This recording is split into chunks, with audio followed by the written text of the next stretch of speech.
Nu, jauns nekas nav mainījies. Mainījies vienīgi tas, ka pēdējās dienas ir palikuši šeit strādāt.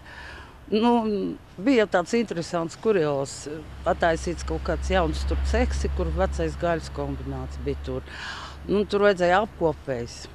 Aizbrauc uz turieni kaut kādu ārzemju firmu. 5 sievietes mēs bijām, visi tādi man vecumi. Nu, ko paņēma, paskaties, pierakstīja, gaidiet, zvanīsim. Nu, gaidām. Tā kā pagaida. Jā, es gaidu, ka man zvanīs, bet es šaubos, ka zvanīs. Tas viss jau bija pagājuši nedēļu. 5 cilvēku uz vienu darbu vietu. Un tas ir vienkārši apkopēji tikai. Nu, kas vēl izmainīs? Izmainīs tā, es atradu, nezinu, drusku jūs palīdzējāt, draugu sev. Tā kā es galīgi tagad nebūšu nabadzībā. Viņš ir invalīds, viņam ir penzīņi. 100 vatu, tam pagaidām es dzīvošu uz viņa kabatu, kamēr atradīšu darbu, viņš ir uz mieru. Tāds mierīgāks prāts, jūs ziniet, es jau jums teicu, ja es dzīvoju uz savu 100 vatiem, jā, nu viņam jau arī tikai tie 107, kā invalīdam tā grupas pensija.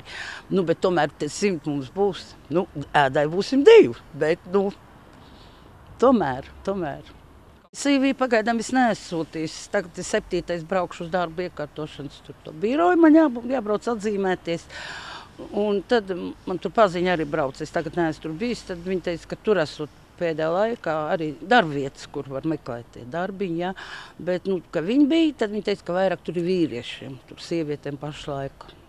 Nu, vienīgi pārdevējs. Nu, pārdevējs es esmu. Manā vecumā vairāk tagad nav vajadzīgi tādu pārdevēju. Es jau esmu savus gadus nostrādājis pa pārdevēju. Tagad skatās jauns.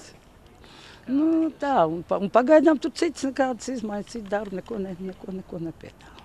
Es pirmkārt vēlēšu pa tādu partiju, ja, kurus jau es pazīstu. Es viņus esmu redzējis darbā, kā viņi strādā. Es esmu redzējis, ko viņi darījuši. Ne tikai solījuši, bet arī darījuši. Jo solīt jau tagad soli, tas ir drausmīgi. Cits pa citu daudz ko vairāk un zelta kalns. Nu, un tagad es domāju, ka es pie tā arī palikšu. Varbūt ne viss, bet es domāju, ka kaut kas tomēr mainīsies. Tomēr kaut kas mainīsies.